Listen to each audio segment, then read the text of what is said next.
In today's video, I'm going to show you how to Pinterest desktop login. So if you want to log into Pinterest from your desktop, then keep watching this video till the end. Open up any web browser of your choice, and then in the search bar, search for Pinterest.com.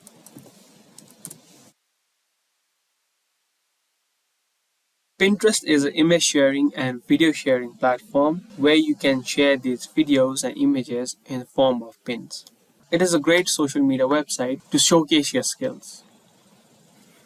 Now to log in, click on Login on the top right of the screen. Here a pop-up window will open. Now you can type in your email address and your password. If you don't remember your password, you can click on Forgot Password.